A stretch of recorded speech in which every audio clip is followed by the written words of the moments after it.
You are watching Morning Musings with Reinhard von Hennigs, chairman and founder of Bridge House Law in Charlotte, North Carolina.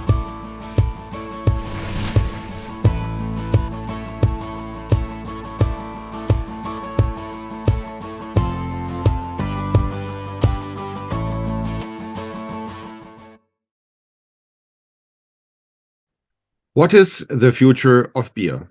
Hello, this is Reinhard von Hennigs. And I could also phrase the question a little bit different. Do you drink instant coffee? And now you may ask yourself, or maybe me, why do you talk about beer and coffee all together? Some of you may think it has something to do that you drink one in the morning and one in the evening, or you need more in the morning of the one product if you had an overconsumption of the other product the night before. But the common denominator is instant beer is on the market, so is instant coffee. Who would have thought? A brewery in the German state of Brandenburg created a beer powder.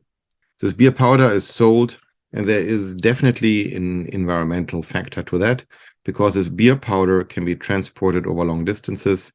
There is no water needed. There is no glass or any other packaging needed. All you have to transport is a powder. So here we go. The CO2 output to transport beer is rather amazing if it is powder. Would you drink it? That's the question.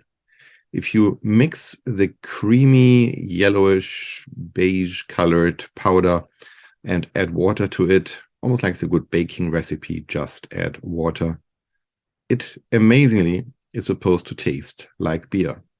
Yes, it does not have the alcohol, and that's something the brewery is working on to create later on. But for now, you have a creamy beer, which is very similar to their main beer.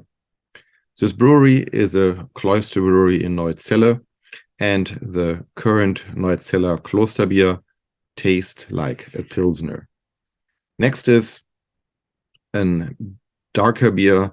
Next is a Märzen, whatever else the brewers make, the market may use it or may laugh at it.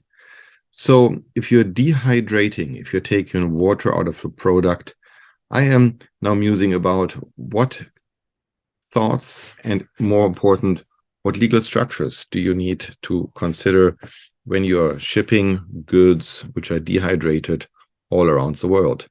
Because a Klosterbräu is intended, among other things, to be shipped in countries where shipment and the transport is an issue. If you're exporting dehydrated food, the legal issues could relate to food safety. It could relate to food labeling. Can you label dehydrated beer as beer? And customs regulations. Let's talk first about food safety regulations.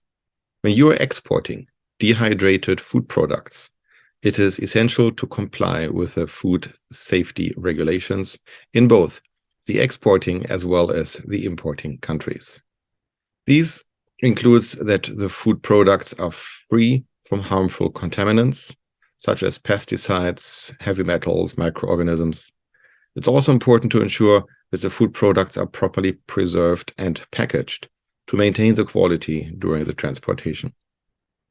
Number two, the labeling requirements.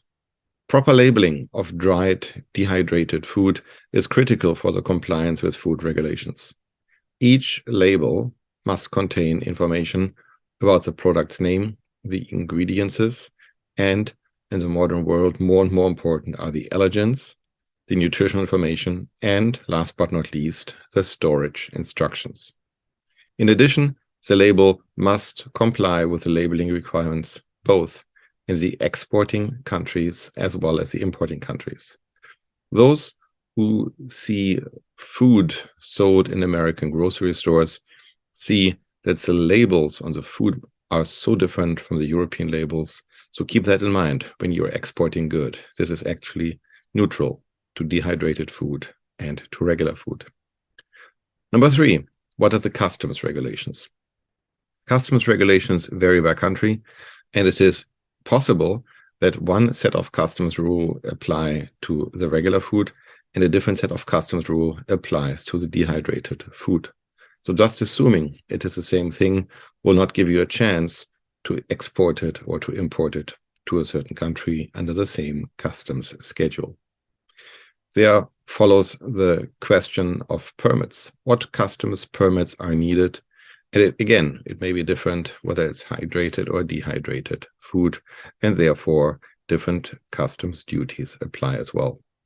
And lastly, number 4, the intellectual property rights.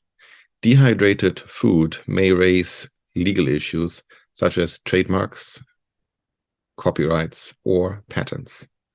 The process of how you create dehydrated beer may be a patentable issue, and if you have a patent on that, you may be barred from importing it into a country where a patent for dehydrated beer is already granted to your competitor. So if you are exporting your products, make sure that your patents are globally protected. So in summary, if you want to export dehydrated goods, you need to ensure that you are compliant with both the host country where you're producing it, as well as the receiving country where the goods are imported. Food safety is important. As I had mused about many food issues before, make sure your product is reasonable, safe as it can be. It is essential to work with regulatory experts in the country where you are importing to, because they are the ones who can keep you out of trouble locally. So back to the question, do you drink dehydrated beer? Do you drink dehydrated coffee? Shoot me an answer. I'm curious about your opinion. Or you like dehydrated beer? Thank you for joining us today. If you would like more information about British House Law, please visit our website at bridgehouse.law. Before you go, make sure to like this video and subscribe to the channel for more up-to-date content. British House Law, business-minded, client-focused. Whether you're a private citizen, an international business leader, or simply someone eager to stay on top of the latest news, this book is a great way to get caught up on the most recent developments in the worlds of international business, tax, politics, and social affairs. Go to morningmusings.com and order your copy today.